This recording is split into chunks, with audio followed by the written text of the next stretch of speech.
From big lakes like Umbagog and Francis to small secluded ponds and bogs, the Great North Woods of New Hampshire is chock full of places to explore in a canoe or kayak. And of course, there's the Connecticut River, which flows through the heart of this land and offers everything from whitewater rapids to long, quiet sections perfect for beginner and intermediate paddlers.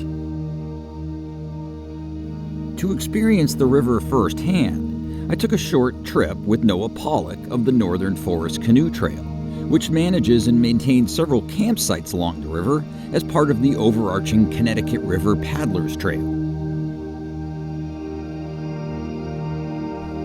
We started our adventure at the William Schomburg Memorial Recreation Area, just outside the town of Stratford. A short paddle across the river brought us to the Lyman Falls campsite, one of several such sites along the Upper Connecticut that are open to the paddling public.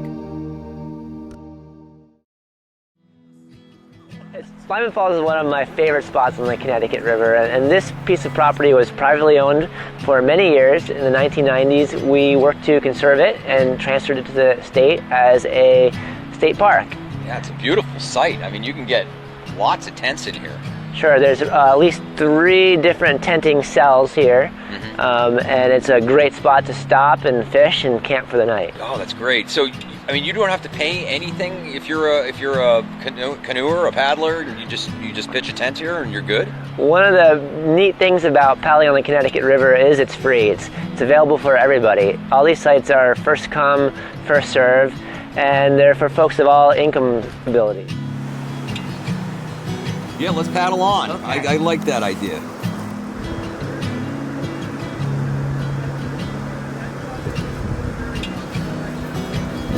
There are some 60 primitive campsites along the Connecticut River Paddlers Trail, which can be tackled in small chunks or all at once if you have several weeks to spare.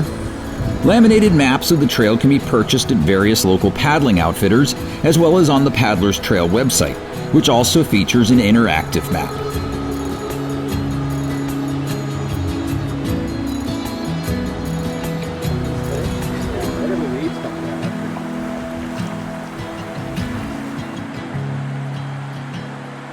I've been working in the North Country for over 10 years.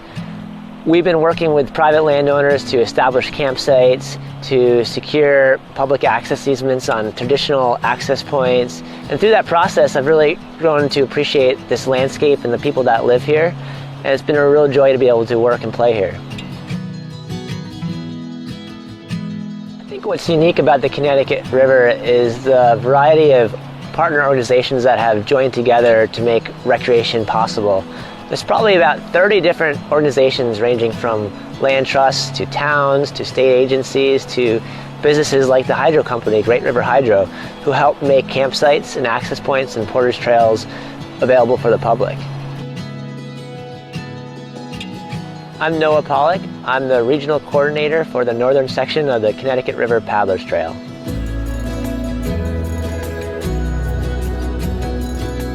Long before folks started paddling for fun, the Connecticut was used by the native Abenaki to transport trade goods. French-Canadian fur trappers followed suit after the arrival of Europeans to the Northeast. Later still, in the 1800s, timber companies used the Great River to drive logs to the mills in western Massachusetts. Indeed, vestiges of the log drives can still be seen along many parts of the river.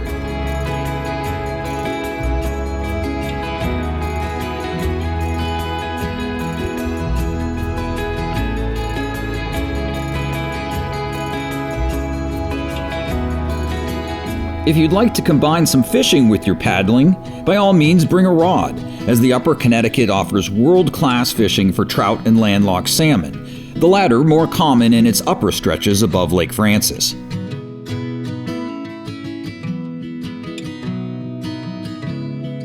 Trout are still plentiful for several miles below Francis, where the river flows through open farmland.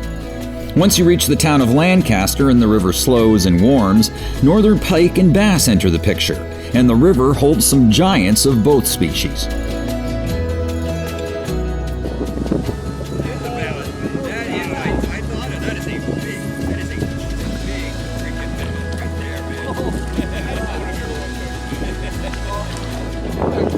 about to go for a bass.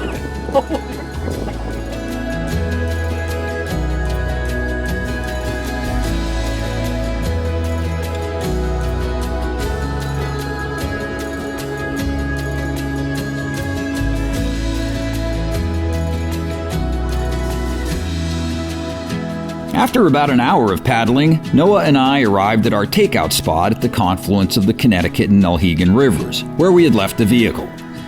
I knew I had only sampled a tiny portion of the Paddler's Trail and the Connecticut River, and hopefully I'd see more in the future.